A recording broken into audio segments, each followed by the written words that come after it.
Shalom, bien-aimés dans le Seigneur, que Dieu vous bénisse à nouveau de partout où vous nous recevez. Très heureux d'être à nouveau avec vous au travers de ce merveilleux programme Aiguise ma foi que nous avons l'habitude de tenir afin de partager autour de la parole de Dieu ensemble avec vous. Et c'est une grande joie qui anime nos cœurs en ce jour de pouvoir nous exposer devant vos écrans pour partager la parole de Dieu ensemble avec vous. Et comme vous le savez, ça fera déjà quelques semaines, pour ne pas dire quelques mois, où nous sommes en train de parler autour d'un merveilleux sujet qui concerne le langage de Dieu. Parce que le Créateur communique avec sa créature. Et c'est important pour nous, en tant que créature, de savoir que notre Créateur a diverses manières de parler.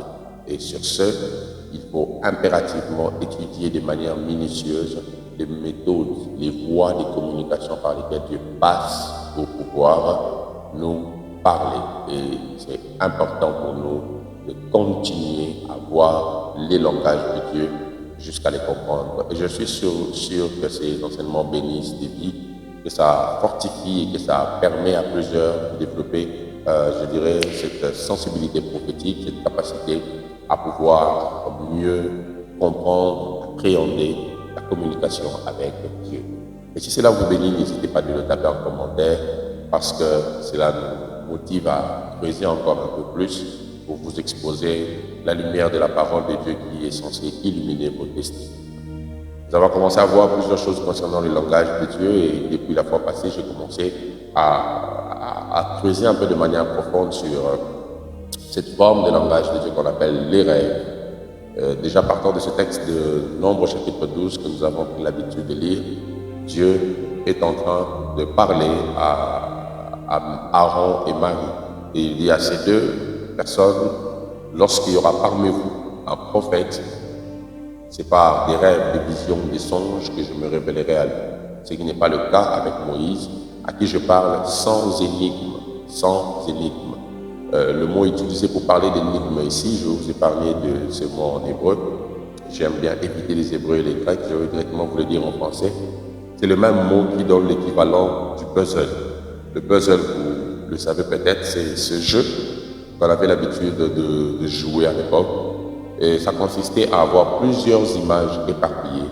Et le but était de rassembler ces images éparpillées pour faire une image parfaite. Donc, on peut vous donner l'image du lion, mais de manière éparpillée. Vous devez mettre chaque chose à sa place pour savoir qu'il s'agissait bien évidemment du lion. C'est ça le puzzle. Et Dieu dit, l'une de mes manières de parler, c'est d'utiliser des images éparpillées. Donc, il revient à l'homme d'avoir la responsabilité de rassembler chacune des images que Dieu révèle ou que Dieu expose pour pouvoir savoir quel message Dieu a voulu donner. Donc, les images éparpillées que l'on rassemble nous donnent l'image parfaite et c'est là où l'on comprend quel est le message que Dieu voulait donner au travers d'un rêve. Donc, du coup, ça peut vous arriver de faire un rêve où vous voyez au même moment que vous êtes dans une forêt.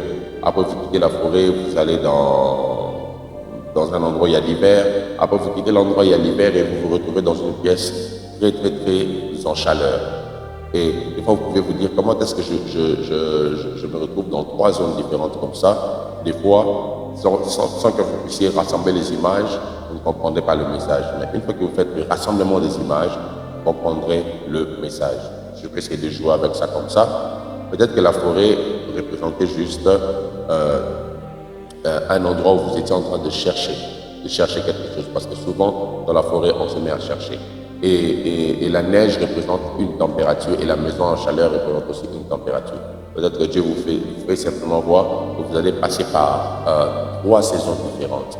Une saison où vous serez en train de chercher des choses, une saison où vous arriverez à un endroit où peut-être le climat ne sera pas favorable pour votre productivité parce que le froid amène la sécheresse. Et la maison en chaleur peut représenter la saison où vous deviendrez productif. Vous voyez que lorsque vous essayez de rassembler ces images, ça donne un sens. Donc, du coup, il est important de savoir que lorsque Dieu donne des images éparpillées comme ça, comme des pièces de puzzle, le message se retrouve dans le rassemblement de ces images. Donc, Dieu parle à tous ses enfants au travers des énigmes aussi. Alors, j'ai commencé à vous faire voir pour interpréter un rêve, il faut premièrement tenir compte de ce qu'on appelle le contexte. Lorsque vous ne mettez pas le rêve dans son contexte, vous ne comprendrez pas son message parce que vous allez faire ce qu'on appelle des prétextes. La deuxième chose que j'aimerais vous faire savoir en ce qui concerne l'interprétation des rêves, c'est le principe de l'alignement. L'alignement. L'alignement. Vous devez savoir, mes frères et sœurs, que lorsque vous voulez interpréter un rêve, vous devez le mettre en dessous de la parole de Dieu. C'est ça le principe de l'alignement. Vous prenez ce rêve que vous avez fait, vous le mettez en dessous de la parole de Dieu et vous cherchez à savoir qu'est-ce que ce rêve mis en dessous de la parole de Dieu peut vouloir signifier. Dès ce moment, vous comprendrez mieux le sens de votre rêve. Donc, n'emmenez jamais votre rêve à avoir un sens extra-biblique. Mettez-le d'abord dans la Bible pour voir avec les éléments de la parole de Dieu quel sens vous pouvez donner à votre rêve. Le troisième élément que vous pouvez utiliser pour interpréter un rêve, ce sont les différents symboles. Les symboles, comme je venais de le dire, le rêve devient des fois comme des images éparpillées. Et chaque symbole d'un rêve peut vous emmener à avoir un élément d'interprétation. Donc, les symboles sont très importants pour pouvoir comprendre un rêve. Prenons le cas que j'ai évoqué au départ. Vous voyez la forêt, vous voyez la neige, vous voyez une maison avec une température de chaleur. Ça peut pouvoir simplement vous dire, lorsque vous rassemblez les éléments, que Dieu peut passer par un endroit où vous devez vous mettre à chercher, parce que la forêt est un endroit où des fois on se met à chercher. Et la neige, c'est un temps de sécheresse. Ça peut symboliser une saison de sécheresse parce que pendant la neige, on ne récolte pas. Et le temps de chaleur peut vous faire comprendre que vous passerez à un moment où vous moissonnerez, soit vous allez avoir des résultats face à ces défis que vous êtes en train de rencontrer. Donc, vous allez vous rendre compte que lorsque vous rassemblez ces images, bien qu'au départ, ça paraît perturbant, vous pouvez comprendre le sens du message que Dieu veut vous passer. Donc, c'est important de pouvoir se mettre dans cet élément des symboles et comprendre qu'est-ce que ces symboles rassemblés peuvent donner comme message.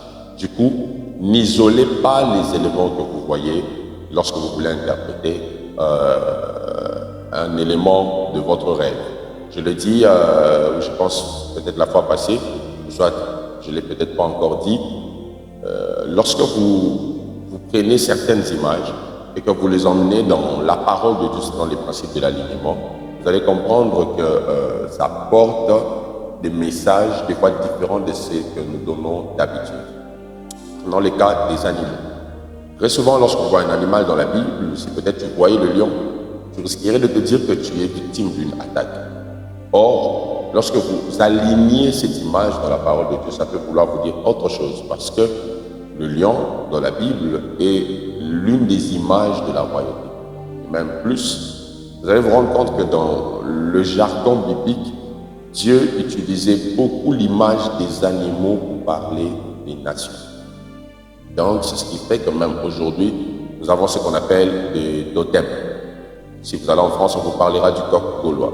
Chez nous, ici au Congo, en République démocratique du Congo, on parle du léopard. Donc, des fois, quand vous voyez un léopard, vous pouvez vous dire peut-être que Dieu a voulu me montrer que je suis en danger. Or, peut-être que Dieu parle de la République démocratique du Congo, mais il a utilisé le visage d'un léopard parce que c'est l'une des images qui représente la nation. Et dans la Bible, vous verrez surtout dans le livre de Daniel, lorsque Dieu voulait parler des nations, il utilisait les images des animaux qui représentaient ces nations.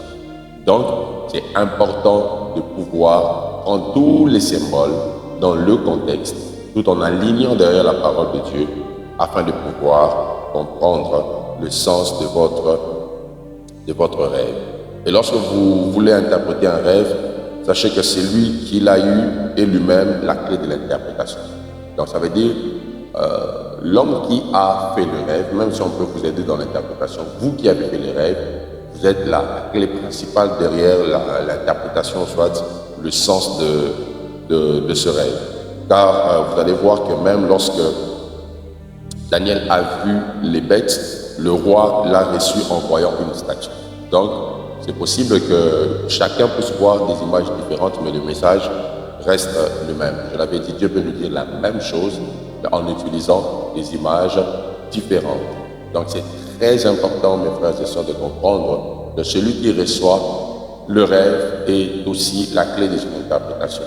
Parce que lorsque Dieu nous envoie des images, c'est en fonction de notre savoir, de notre connaissance aussi, que Dieu envoie certaines images. Du coup, ce que Dieu peut me dire en une certaine manière, il te le dira d'une autre manière. Peut-être que, je peux donner un exemple simple, pour moi qui suis prédicateur ou soit pasteur, Dieu peut vouloir me montrer quelque chose en me montrant un micro. Il me montre un micro et je vois par exemple ce micro tomber dans une ville. Je peux comprendre par ce rêve-là que Dieu me dit que je dois aller prêcher dans cette ville-là. Si par exemple, toi tu es dans la politique, Dieu peut vouloir te dire d'aller dans la même ville, mais il utilise l'image peut-être d'une conférence où tu vois des gens réunis dans cette ville en train de tenir une conférence, soit un meeting.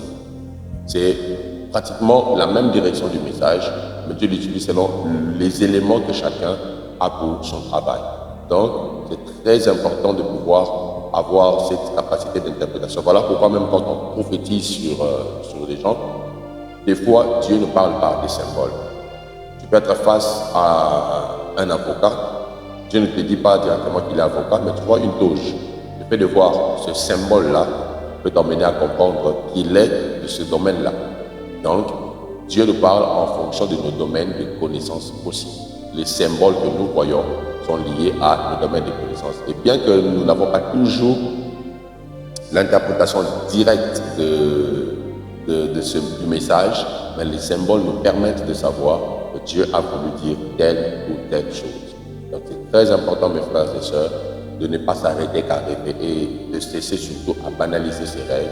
Mais il faut savoir que derrière les rêves que nous faisons, Dieu nous parle. Derrière les rêves que nous faisons, Dieu nous interprète. Derrière les rêves que nous faisons, le Dieu de la Bible veut ou soit cherche à nous communiquer sa pensée pour nous emmener à vivre une totale destinée avec lui. Je prie de tout cœur que Dieu vous fasse grâce, qu'il nous fasse grâce, afin que nous puissions en ce temps-ci être sensibles à sa voix. Il y aura de ces choses que Dieu ne vous dira jamais par le canal d'un prophète ou d'un homme, mais qu'il vous dira directement. Et pour cela, vous devez juste être capable de comprendre son langage. Et vous savez, tous ceux qui comprennent le langage de Dieu vous diront que généralement les prophéties que nous recevons ne sont que des répétitions de choses que Dieu nous dit déjà. Alors, c'est important de pouvoir écouter Dieu par soi-même. Apprenez à écouter Dieu par vous-même. Apprenez à suivre la voix de Dieu par vous-même. Apprenez à vous pencher du côté de Dieu par l'obéissance à ses instructions. C'est très capital, c'est très important, c'est très salutaire. Et ma prière et le vœu de mon cœur, c'est que le Dieu de la Bible vous emmène à être sensible à sa voix, peu importe la manière par laquelle il voudra vous parler. Le Dieu de la Bible ne parle pas une langue, il parle un langage. Et l'un de ces langages, c'est le langage des rêves. Job dit qu'il le fait souvent quand on dort, parce que la journée, nous sommes perturbés. Que Dieu vous donne des sommeils bénis, des sommeils où vous entendrez sa voix, et qu'à votre réveil, vous prendrez des décisions pour agir en fonction de ce qu'il vous aura montré. Prions. Père, je prie et je recommande entre tes mains ces hommes et femmes qui ont besoin de développer l'art de communiquer avec toi, la capacité à t'entendre, à percevoir des messages venant de toi, à comprendre ce que tu veux, comment tu le veux et quand est-ce que tu veux le faire. Père, révèle à tout un chacun de nous en cette saison les actes à poser pour comprendre sa destinée et surtout pour vivre ton plan pour nous en cette saison. Seigneur, parle aux dirigeants, par des rêves, par des visions, sur la voie à prendre pour cette nation. Parle aux pères des familles, parle aux mères, parle aux enfants. Seigneur, tu parles, tu n'es pas bavard, mais tu parles. Et je prie, Père, que tu nous rendes sensibles à l'écoute de ta voix. Au nom de Jésus que j'ai ainsi prié. Amen. Que Dieu vous bénisse, on se retrouve à la prochaine.